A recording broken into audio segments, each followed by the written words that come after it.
Moraï Verabotaï Mishpahaï Kara, comme d'habitude chaque semaine, je dois fouiller dans mon esprit pour vous parler et d'adresser à mes chères auditrices et auditeurs une attention particulière. Nous vivons actuellement, ce temps-là intermédiaire entre Pessah et Shavuot, qui est marqué selon nos sages par le conte de l'Homère, n'est-ce pas? Le Homère, c'est d'apprécier le temps qui nous sépare de la libération d'Égypte et de l'esclavage pour atteindre une liberté réelle où la conscience humaine va être marquée par le couronnement divin et le don de la Torah. Cette différence, je vais l'exprimer d'une manière personnelle en disant que à Pessah, le soir du Seder, nous avons une mitzvah particulière et essentielle, à savoir de mitzvah les saper, nachon. C'est une mitzvah de raconter, nachon.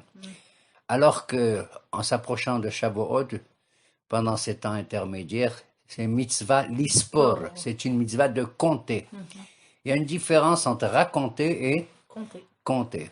Et c'est là l'expérience qu'il y a dans chacun d'entre nous, de faire sortir de l'intérieur et tout ce que nous ressentons à titre personnel, c'est raconter, d'accord? Il y a une différence, effectivement. Moi, je raconte une histoire de telle manière et toi, tu la racontes d'une autre manière. Et nous respectons la précision et la personnification de chacun d'entre nous. Le fait de raconter n'a pas de limite. On peut ajouter un certain nombre de sentiments et allonger le discours.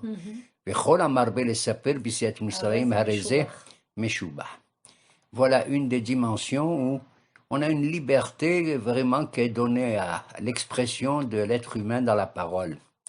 Alors que, inversement, contrairement à cela, le Homer, c'est mitzvah lispor, c'est-à-dire il faut compter. Quand je compte, ça veut dire je limite d'une certaine manière mon esprit pour vivre le temps immédiat.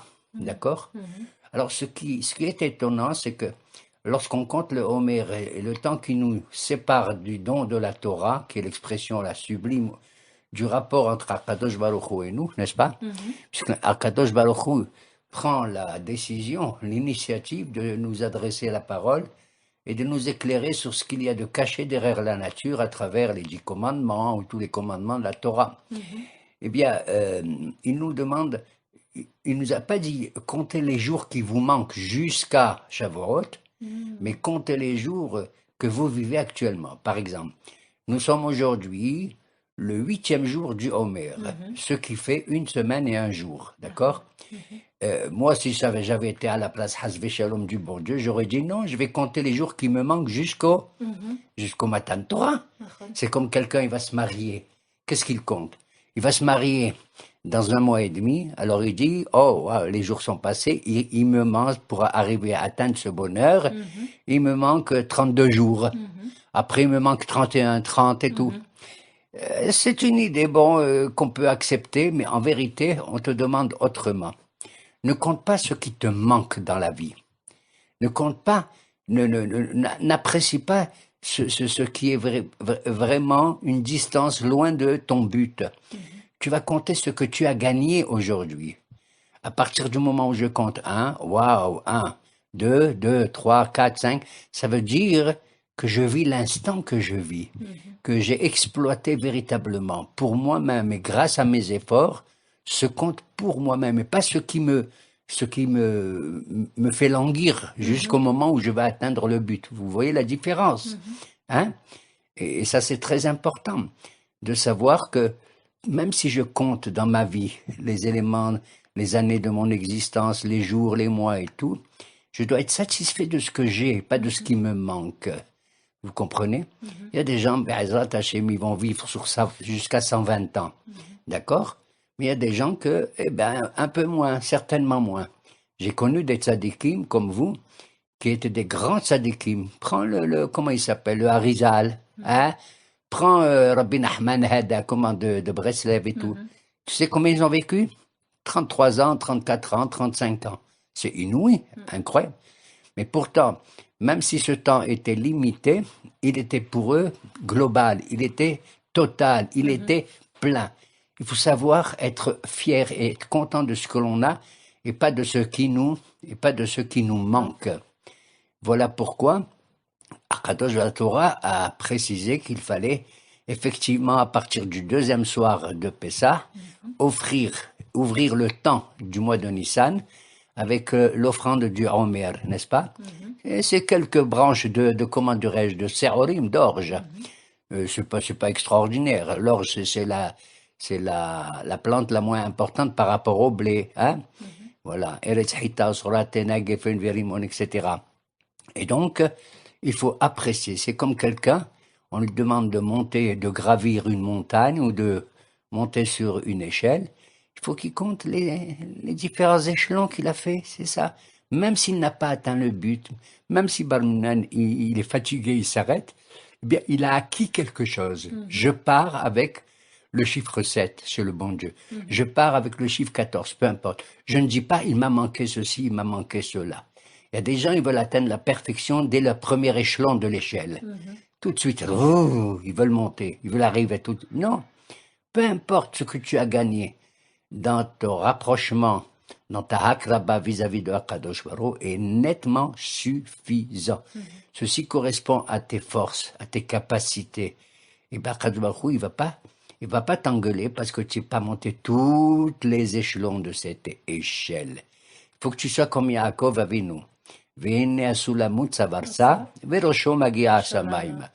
L'échelle, elle n'est pas faite uniquement pour moi, elle est faite pour le klal, pas seulement pour le prat. Si moi j'ai pas réussi, j'ai réussi que jusqu'au 7e échelon, un autre il va aller jusqu'au 14e et un autre, etc. Je fais partie du klal, pas seulement en tant que prat, vous comprenez? Si c'est mon cousin, mon frère, mon voisin et tout qui monte plus que moi, je suis fier parce que je vais gagner moi aussi. Je vais gagner dans tout cela, vous comprenez? Quand par exemple, je donne un exemple simplement en tant que remèze. Lorsque les frères de Yosef ils sont allés en Égypte, ils ne savaient pas que leur frère était là-bas. Nahon? Qu'est-ce qu'ils ont dit? Comment ils l'ont dit? Il leur a dit, mais qui êtes-vous? Ils lui ont dit, Nahnu bene ish echad, Nahnu. Nous sommes les enfants d'un seul homme. Pourquoi ils ont dit Nahnu, dis-moi? Pourquoi ils n'ont pas dit Anahnu? C'est extraordinaire, parce que si tu veux, dans Nahnu, c'est le pluriel qui compte en tant que tel. Nous sommes soudés ensemble.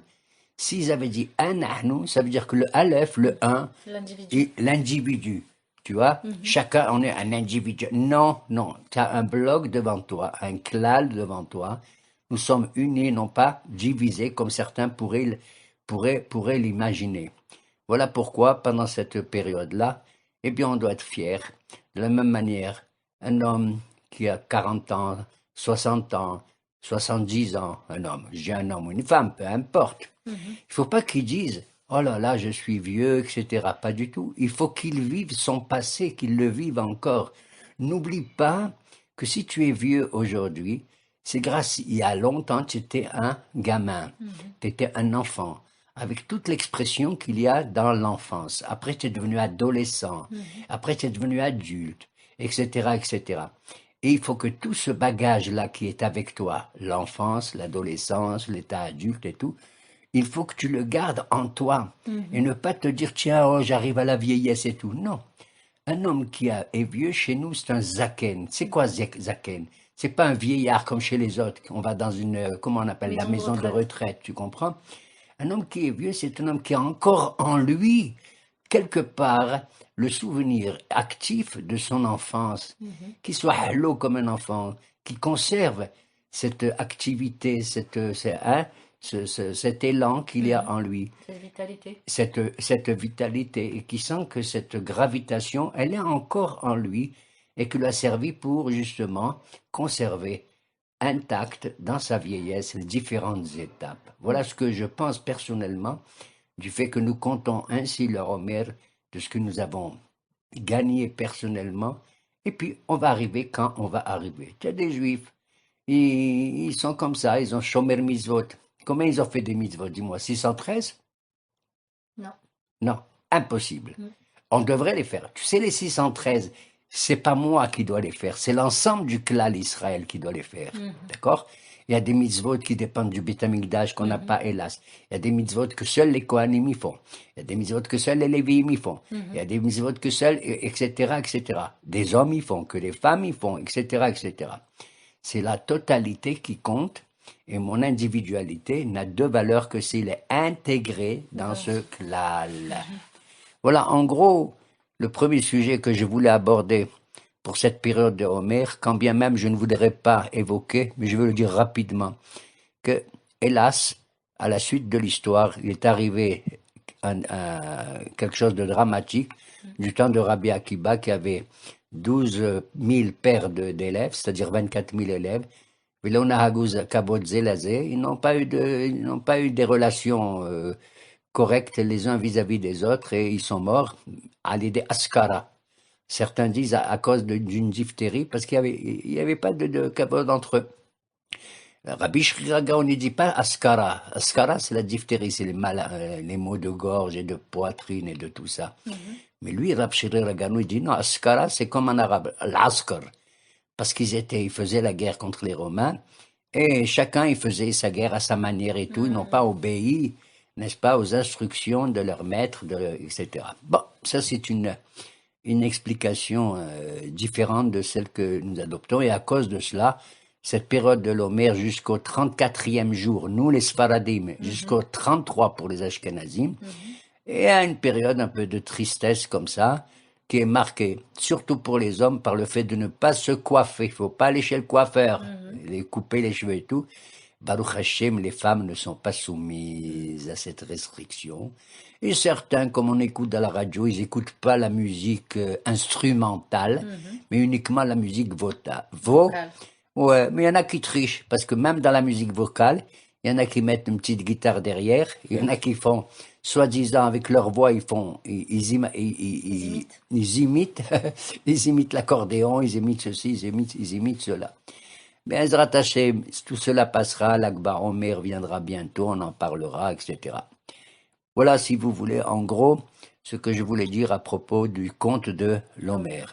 Il faut savoir raconter, mais c'est très bien, mais il faut savoir aussi compter, parce que, comme on dit chez nous, les bons contes font les bons amis. Les bons contes font les bons amis. Et ainsi, on maîtrise le temps. Vous comprenez, madame? Ainsi, quand je compte, je maîtrise le temps. Je dis pas, oh là là, hier, aujourd'hui c'est comme hier, et demain ça sera comme aujourd'hui et tout. Non, pas du tout. Aujourd'hui, nous sommes le 8e jour. Demain, c'est le 9e. Et dit après, etc., etc., etc. Nous gravissons lentement, chacun selon nos forces, les différents échelons de ce soulam. D'ailleurs, le mot soulam, tu sais qu'il a la même gematria, la même valeur numérique que quel mot? Homer. Sinaï. Le Sinaï, l'approche du Sinaï. Voilà, Rabotaï. Cette actualité aussi, nous la marquons par le temps de la paracha de cette semaine qui s'appelle la paracha de Shemini. Pourquoi Shemini? Ce fut au 8e jour que commença l'intronisation des Kohanim, des prêtres, dans le Mishkan que Moshe avait fait construire. Moshe Rabbeinu, 7 jours avant le premier Nissan, il avait exercé tout seul, à sa manière, d'accord? Mais Moshe Rabbeinu, c'est personne d'autre, bien sûr. Et il agissait, il en sortait, il rentrait autant qu'il voulait dans le Kodesh HaKodashim. Il était habillé, il n'avait pas des habits, comme on dit, sacerdotaux précis. Il n'était pas obligé de se laver les mains avant d'entrer, tout. Donc il avait une liberté totale de se rapprocher vers la Shekhinah, vers la présence divine. Vaïhi Bayom Hashemini, le 8e jour, ça y est, il va donner maintenant le feu vert à qui? À son frère, à Aaron et ses 4 enfants, que Nadav, Avihu, Elazar et Itamar. C'est leur intronisation qui a eu le quoi? Eh ben, le premier jour de l'année chez nous, c'est le premier jour du mois de Nissan. Et maintenant, les prescriptions n'ont pas été totalement données. Et Moshe, il dit à Aaron, allez, Aaron, viens, c'est à toi, maintenant tu es le Kohen Gadol. Il avait peur. Il lui dit, Kareb la Mizbeya, approche-toi. 2 fois, il lui dit ça, approche-toi. Il avait peur, tu sais pourquoi? Regarde comme il est extraordinaire, cet Aaron. Il s'est dit en lui-même, comment moi, on va me nommer le grand prêtre, le Kohen Gadol du peuple d'Israël, alors que il y a quelques jours, j'avais fait, il y a quelques temps, j'avais participé au Egel Hazav et tout. D'accord? Il va dire Kareb et tout. Moi, je trouve ça magnifique que le Kohen Gadol, c'est justement pas celui qui a été pur à 100%, mais celui à propos duquel on a émis quelques doutes. Comment celui-là, il peut être Kohen Gadol? Eh bien oui, oui, comment celui-là? On peut tous devenir, atteindre des degrés, même si on a commis des chutes au préalable, avant. Et c'est pour ça qu'un Baal Tshuva est de loin plus important quelque part qu'un vrai tzaddik, ok? Et alors il lui dit, approche-toi, approche-toi. Or, ce premier sujet de la paracha de Shmini est très dramatique, je dois le reconnaître. Moi, j'ai envie de pleurer, je vous dis la vérité. C'est que ce jour-là, au moment où tout le monde, où les Kohanim veulent recevoir la Shekhinah, le feu qui descend du ciel, il y a deux des enfants de Aaron qui s'appellent Nadav et Avihu, qui se permettent, entre guillemets je dis qui se permettent, d'aller au-delà de toutes les prescriptions, et ils entrent tout seuls à l'intérieur du Kodesh HaKodashim, Bekorbatam Esh Zara. Ils apportent un feu étranger. Ça veut dire étranger. Le feu, il est étranger, il est dans la nature, il est partout, le feu. Il est hol, et ben je le sanctifie. Voilà ce qu'ils ont pensé, Nadav et Abihu. Ils ont dit, Moshe et Aaron, ils ont dit, mais on a le feu qui va descendre du ciel. Hein? Mais eux, ils ont pensé, sans le dire, sans parler, sans rien dire, que même si Akadosh Baruch Hu nous envoie quelque chose de magnifique du haut du ciel, voilà comment ils ont dit, nous on apporte en plus notre feu à nous. Esh Zara. Il est étranger pour les juifs religieux armés, mais pour eux non. Et ils ont été littéralement consumés par un feu qui descendait du ciel. Leur corps est resté intact, mais leur neshama, elle a été complètement consumée. Ils sont morts le premier jour. Un jour, ils ont été Kohen Gadol. C'est un drame. Mamash. Comment leur père, il voit ça, etc. Vaïdom Aaron. Il a gardé le silence. Dis-moi, comment tu peux interpréter le silence du père qui voit ses enfants mourir comme ça? Alors, il y a des hachamim, ils ont dit oui, parce que ils n'étaient pas mariés. D'autres, ils ont dit, pourquoi s'est arrivé ça? Parce qu'ils n'avaient pas des enfants. Et d'autres, ils disent, tu sais pourquoi? C'est parce qu'ils sont rentrés, ils avaient bu du vin avant. Mais, Rabotaï, personne n'a demandé aux Kohanim à ce moment-là d'être mariés, d'avoir des enfants et de ne pas boire du vin. C'est plus tard, après cette affaire, que la Torah nous dit, maintenant, du vin et de la bière, tu dois pas boire quand tu rentres au Beth Amikdash. Mais c'est après. De là, j'apprends que, bien entendu, c'est vrai qu'ils ont eu un enthousiasme illimité pour se rapprocher de la Shekhinah. Tu comprends? C'est positif, mais c'est aussi négatif. C'est positif parce ils sont allés au-delà de ce que même Moshe et Aaron faisaient. Mais c'est négatif dans la mesure où il ne faut pas trop. Il y a des gens qui expriment leur religiosité de manière excessive. Et que sans cet excès, pour eux, c'est pas suffisant. Ils vont au-delà. La Torah, elle dit, Kolamosif Gorea. Celui qui ajoute aux prescriptions, eh bien, au lieu d'ajouter, il diminue. Effectivement. Et écouter la Torah, c'est écouter vraiment les prescriptions. Ni en plus, ni en moins. Faire ce qu'on te demande. Qui c'est qui te demande? C'est pas moi, c'est pas le nôtre, c'est le Kadosh Baruch Hu. Et puis c'est tout. C'est comme certains mystiques de nos jours, ils en existent encore hélas, qui vont au-delà des choses et qui donnent des interprétations qui vont au-dessus, à côté de l'intelligence humaine et des prescriptions naturelles que la Torah, elle donne. D'ailleurs, cet événement où la mort de le pauvre Nadav et Avihu va être marqué après, dans la paracha de Shmini, par la lecture de la Haftara. C'est aussi un drame.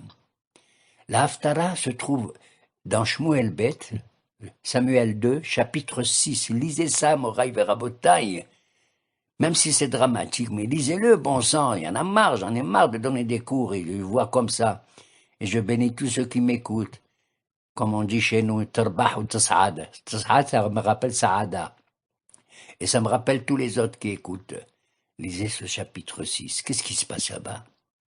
Un événement analogue à celui de la mort de Nadav et Avihu. C'est David Amelech. L'Arche sainte était dans une caverne d'Akirat Yarim, qu'on appelle aujourd'hui Telston, et du temps Shmuel Hanavi, il s'en est même pas occupé. C'est étrange, je ne veux pas maintenant me prononcer là-dessus. Quand David a été nommé roi, il a dit comment? Moi j'habite un palais merveilleux et tout, avec du marbre, avec de l'or, avec de l'argent. Et l'Arche Sainte, Akadosh Baruch Hu est dans une caverne, même pas une tente, rien du tout. Il voulait construire le temple et tout. Et il a dit, j'en ai marre, je vais apprendre, je vais aller avec une procession, je vais prendre l'Arche Sainte, le Aaron Abrit, qui se trouvait chez un homme qui s'appelait, tu sais comment? Avinadav. Et cet homme-là, il avait deux enfants, qui s'appelaient, comment il s'appelait? Ouza et Ahio. Il a pris une calèche, blanche, très belle et tout, avec tirée par des bœufs. Ils ont mis le Aaron dessus, pour aller où? De Telston jusqu'à Jérusalem. Et en route, ils chantaient, ils dansaient et tout, et en route, l'Arche Sainte a failli tomber, glisser. Qu'est-ce qu'il a fait le mesquin? Ahio était devant, l'Arche Sainte, et Ouza était derrière.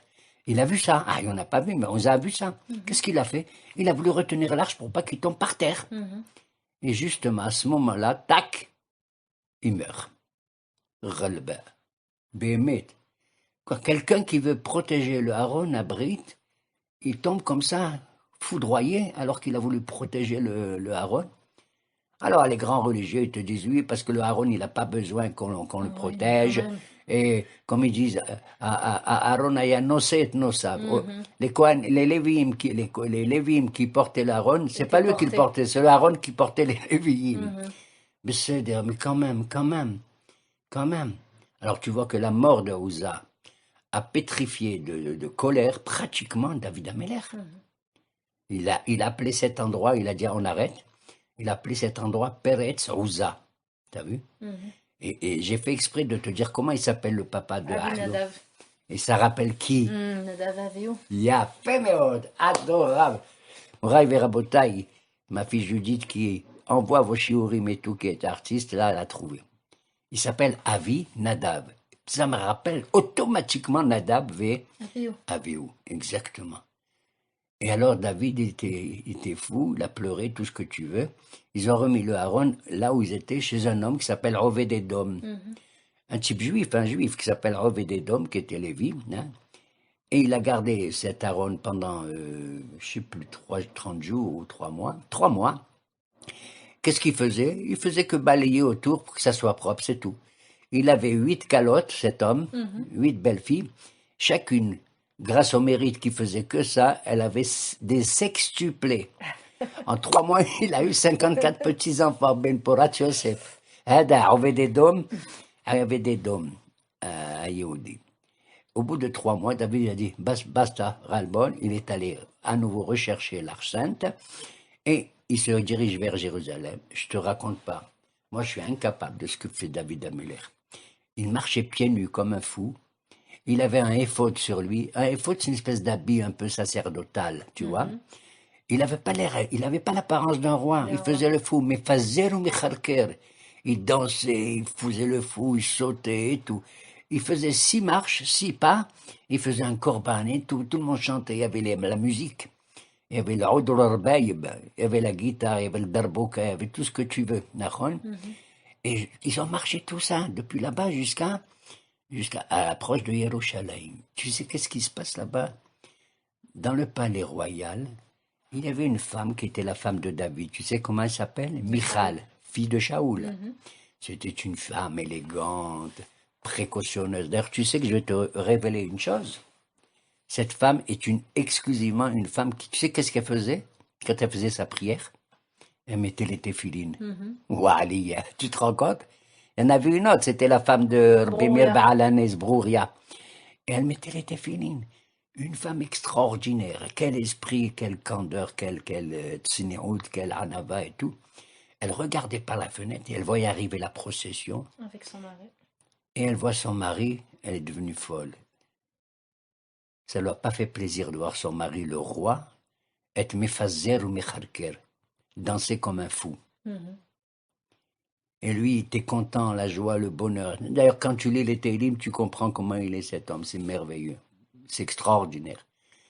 Tous les sentiments qu'il avait de joie ou de ou de malheur et tout, il les a exprimés dans ces télim, qui ont vécu jusqu'à nos jours tellement. N'importe que tu dis que c'est ceci, à cela, allez, on va lire des télim, allez, on va lire des télim. Nahon. Qu'est-ce qu'elle a dit? Lui, il est allé, il a dit, tiens, j'ai béni tout le monde, je vais rentrer, je vais bénir les gens de ma maison, de mon palais. Il approche, qu'est-ce qu'elle lui dit? Tu n'as pas honte. Tu n'as pas vu à quoi tu ressemblais devant tout le monde dans ton état, toi, le roi? Devant tes servantes, tu faisais le foufou comme ça? Il n'a pas ouvert la bouche. Si, il a ouvert la bouche. Il a dit oui. Et je voudrais servir le bon Dieu comme je l'ai fait devant tout le monde. Devant tout le monde. Et pas être comme toi. Ton père était un homme élégant, merveilleux et tout, mais il était trop renfermé en lui. C'est vrai que ton père, il était beau, il avait des beaux costumes. Jamais il a montré, comment on appelle? La peau de... La peau de ses bras. Il était très comme ça, grand.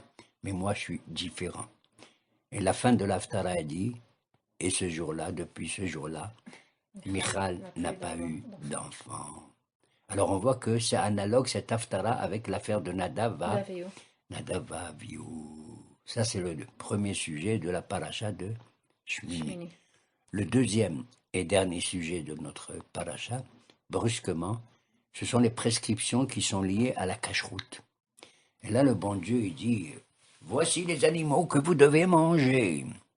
Uniquement ceux qui ont les sabots fendus et qui sont ruminants. Exemple. La vache. Non, oui, la vache. Bien sûr, la vache, le mouton, etc. Mais voilà les animaux que vous... Et surtout pas ceux-là, certains. Quoi? Le chameau.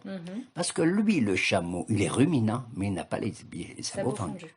La gerboise, c'est une espèce de lapin sauvage.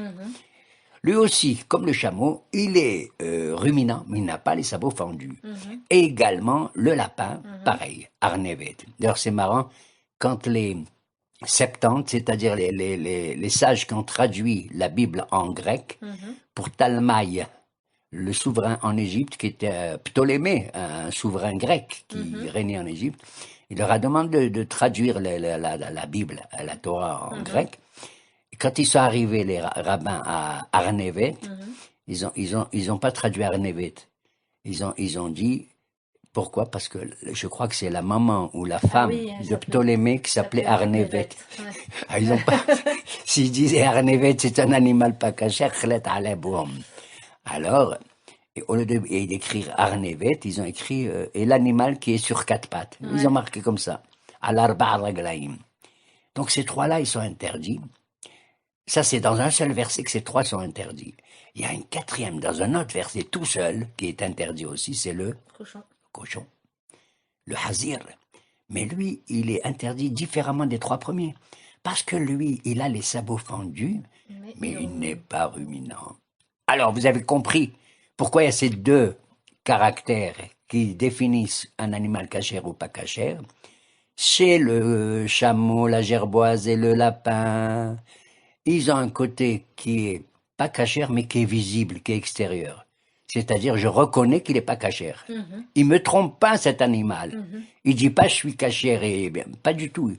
Mais il est ruminant intérieurement. Il a un côté, à l'intérieur, il est ruminant, mais à l'extérieur, il n'a pas les sabots fendus. Donc, il ne me trompe pas, je m'éloigne de lui au niveau de la bouffe. Par contre, le cochon, ça n'est qu'un cochon qui se traîne dans la boue et tout. Qu'est-ce qu'il dit à tout le monde? Regardez mes sabots, ils sont fendus. Yann, extérieurement, je suis cachère. Nahon, j'ai une philosophie, j'ai une religion, j'ai une morale, j'ai une intelligence extraordinaire. Venez, mesdames et messieurs. Mais en vérité, intérieurement, qu'est-ce qu'il est? Il n'est pas ruminant. Quelle est la différence entre ruminant et sabot fendu? Pourquoi la Torah nous a prescrit cela? Parce que un animal qui est ruminant, il exprime une espèce de patience, une savlanoute. Étant donné que ce qu'il mange intérieurement, il le remonte et il le mâche lentement, une deuxième fois. Ça me rappelle quelqu'un qui parle aussi. Bémet. Avant de sortir un mot de ta bouche, rumine-le tranquillement, au sens positif du terme. Réfléchis, qu'est-ce qui doit... Rumine, pèse tes mots. Pèse mâche tes mots. D'ailleurs, les ruminants, je vais te faire un hidouche. Tu sais comment on reconnaît aussi un ruminant? Non. Nous, on a des dents en haut et en bas, dans la mâchoire supérieure et inférieure. Mhm. Mais un ruminant, un animal ruminant, tu sais ce qu'il a? Il a des dents en bas, dans la mâchoire, mais pas en haut. Ah. Incroyable. D'ailleurs, je me demande comment il mâche. C'est peut-être pour ça qu'il est ruminant. Il remonte. Mm. Et donc, moi, ça m'apprend que la patience et tout, la recherche des mots les plus appropriés, c'est quelque chose de bien. Même si à mon âge maintenant, j'ai beaucoup d'oubli dans ma mémoire pour trouver mes mots. Mais quand même, je voudrais retrouver les mots qui conviennent à la situation. C'est ça être ruminant, d'accord? Alors que les sabots fendus, celui qui n'a pas les sabots fendus, c'est un violent. Il est sur ses pattes. Et avec ses pattes, il peut donner des coups et tout. Alors que les sabots fendus, c'est le contraire de la violence. C'est des pas mesurés. Tu comprends? Voilà ce qui caractérise le gamal, le chafan, la harnevette et le cochon. Mais certains de nos maîtres, ils voient ça au niveau spirituel et disent, tu sais, ces 4 cochons, qu'est-ce qu'ils représentent le plus dans l'histoire humaine? Les 4 malchouyotes, les 4 royaumes qui ont asservi le peuple juif, à savoir, le gamal, c'est Babel, le chafan, c'est Paras, le harnevet, lapin, c'est Yavan, et le hazir, c'est qui? C'est Édom. Ah. T'as compris? Édom, lui, on sait ce que c'est de nos jours. On est bien, aimez-vous les uns les autres et tout. Mais à l'intérieur, tu sais leur histoire, ils ont tué, ils ont fait des guerres monstres et tout, les Romains et tout. C'est incroyable. Voilà ce que je voulais dire, sans entrer dans le détail. Par exemple, tu prends une vache, elle est cachère. Si maintenant, la vache, elle va accoucher d'un animal, et tu vois que cet animal, son fils, il est tamé, il ressemble à un cochon. Est-ce qu'elle a le droit de manger, oui ou non? Comment une vache elle peut accoucher d'un veau qui Ça arrive une fois tous les 10 000. Ah bon? Oui, ça arrive. Ah bon? Oui. Ok. Qu'un animal cachère, il a à l'intérieur un animal qui n'est pas cachère. Ça peut arriver. Ça peut être même un âne ou un cheval. Ok. Eh bien, d'après la halakha, tu as le droit de manger cet âne ou ce cheval qui est à l'intérieur d'une vache. D'accord. Kol hayotse minat tahor, tahor hu. Ce qui sort d'un tahor, il est tahor. Mais kol hayotse minat tameh, tameh hu. Maintenant, le contraire. Tu as un cochon. Il accouche de quoi? D'un mouton. Le mouton est cachère ou pas? Oui. Et le- Ah non, on a dit non. Oui, le On mouton a est dit cachère, mais qui sort du khazir, non. Hayotse minat tameh, tameh. Alors, c'est marrant, c'est qu'un mouton qui sort d'un cochon, il est tamé, alors qu'un cochon qui sort sort. d'une vache, il est tahor. Cachère. Ça, je trouve ça merveilleux. Ça me surprend, mais je trouve ça merveilleux. Tu entends? Exactement. Et à part les animaux qu'on vient de dire, terrestres, il y a des animaux qui sont pas domestiques, qui sont permis de manger. Là-bas, la paracha les cite. Parmi eux, il y a par exemple la girafe. Elle est cachère, tu sais, la girafe. Elle est cachère. Maintenant, chez les oiseaux, la Torah, elle me dit pas exactement quels sont les signes de cacheroute chez les oiseaux. Qu'est-ce qu'elle fait? Elle me cite, vous avez qu'à regarder un peu, vous, votre paracha, elle me cite un certain nombre d'oiseaux, je crois qu'il y en a 24 en tout, qui sont taref, il ne faut pas manger. Comme l'aigle, comment on appelle, le nez, le faucon, le vautour, tout ça. OK? Et elle te les cite. Pourquoi? Parce qu'elle préfère citer la minorité. Tous les autres oiseaux, en dehors de ceux qui sont cités dans la Torah, ils sont cachés. Mais les rabbins, ils donnent quand même des signes.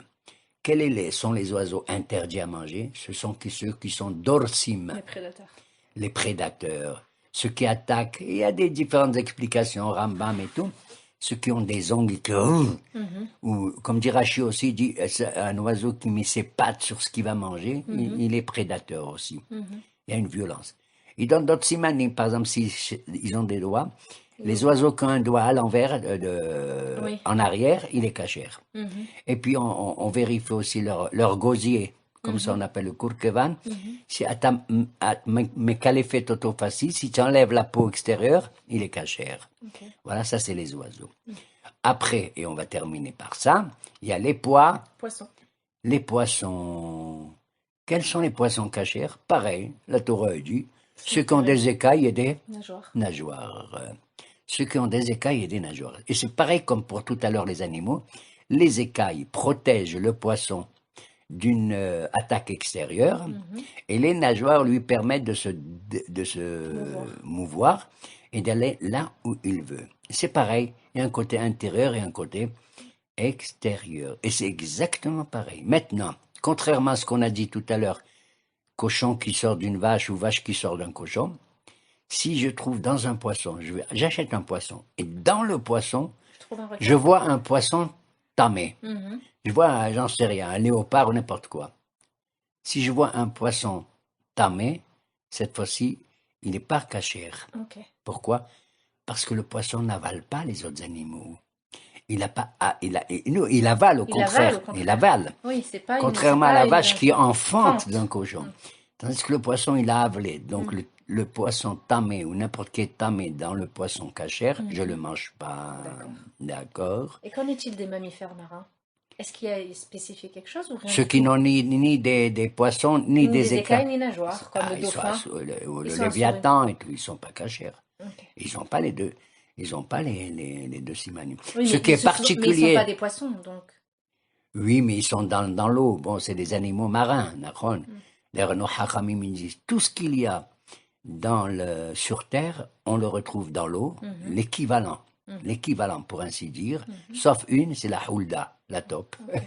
D'ailleurs, le mot hulda, la taupe, vient du mot heled en hébreu qui veut dire le monde terrestre, d'accord, peu importe. Et donc, il y a aussi une différence, c'est que pour tous les animaux, il faut faire la shahita pour qu'elle soit valable, et c'est compliqué, il faut étudier les 16 chapitres que Rambam il a écrit là-dessus. Sur la shahita, etc., avec toutes les lois compliquées et tout, qu'il faut couvrir le sang de ça et pas manger le haleb, le gras de ça, et pas, bon, peu importe. Par contre, chez un poisson, on ne fait pas la shahita. Non. Parce que la Torah, tu sais ce qu'elle dit? Elle dit pas veshahata pour les poissons, elle dit osef, tu vas les attraper. À tel point que, mais il ne faut pas le faire, un poisson, il meurt de lui-même, tu le manges. Tu le manges, il meurt de lui-même. Mais je vais loin. Si ce poisson que j'ai pêché, il est encore vivant, j'ai le droit de le manger tel quel. Ya Rabbanim. Bien sûr, pas faire, c'est comme un peu shaké, c'est un peu dégoûtant peut-être. Ouais. Mais à la limite, si quelqu'un il a mangé un poisson vivant, il n'est pas hayab de rien du tout, ni de malkout, ni de rien du tout. D'accord? Mais on ne le fait pas. Il reste une dernière chose à montrer, et celle-là, naturellement, on ne les connaît pas. C'est la nocée de manger des sauterelles. Les sauterelles, hagavim. D'ailleurs, les sauterelles, en hébreu, ils ont plusieurs noms. Ça s'appelle hagav, solam, hasil, etc. D'accord? Et là-bas, les hachamim disent, comment je reconnais une sauterelle cachère d'une sauterelle pas cachère? Parce qu'il y en a plusieurs sortes, il y en a 8 sortes. Il dit, une sauterelle qui est cachère, c'est une sauterelle qui a ses ailes qui recouvrent tout son corps. Qui sont ses ailes qui recouvrent tout son corps, un. Deuxièmement, elle a 4 pattes, mais c'est pas suffisant. Troisièmement, il faut que ces 4 pattes, ils aient des genoux qui se plient. D'accord? Alors, à ce moment-là, mais étant donné qu'on a perdu on mange plus, non, on mange pas ça. Mais c'est caché, il paraît que c'est très bon. Certains, ils disent, et que c'est très cher. Tu sais qu'une sauterelle... Les Thémanim, ils avaient encore une tradition de manger. Les Thémanim et certains juifs du sud marocain aussi. Oui. Je crois que c'est grillé comme ça. Oui, et il paraît qu'elle coûte très très cher. Une sauterelle, elle pèse même pas 20 grammes, j'en sais rien. Il paraît qu'elle coûte très très cher, plus cher que la viande la meilleure, que le mangal. Tu comprends? Alors voici donc les lois de la cacheroute qui viennent justement prescrire des limitations dans notre nourriture au peuple juif, alors que toutes les nations du monde peuvent manger ce qu'elles veulent. La question n'est pas d'ordre médical ou au niveau de la santé et tout, la question est d'ordre spirituel, encore une fois. Les gens y croient que, ouais, vous avez reçu la Torah et tout. Allez vous faire voir. Vous êtes libre de faire ce que vous voulez, de manger ce que vous voulez, d'être carnivore, de manger même des lézards et même des mouches. Nous, on a été limités, oui ou non? Et c'est en cela qu'on est les enfants bannis matem ladona Elohim. On ne va pas contre ceci. On ne mange pas ça et ça parce que c'est plus bon pour la santé ou pas. Peu importe les raisons qu'on peut donner, uniquement parce que c'est Kadosh Baruch Hu. La preuve, c'est que brusquement, le droit de manger de la viande a été donné à ce moment-là. Adam Arishon, qu'est-ce qu'il mangeait? Des grenouilles? Non, végétarien. Il était végétarien. Voilà. Il mangeait que des fruits. Et ça a duré jusqu'à Noah. C'est à partir de Noah, après le Maboul, après le déluge, que il a été ordonné aux hommes de manger tout ce qu'ils veulent viande. Ils mangeaient tous les animaux. Il n'y avait pas de cacheroute du temps de Noah. Tu te rends compte, je me suis dit, Shem, est-ce qu'il mangeait cachère, le fils de Noah, etc. Même je me pose la question, Abraham, Israël. et Yaakov.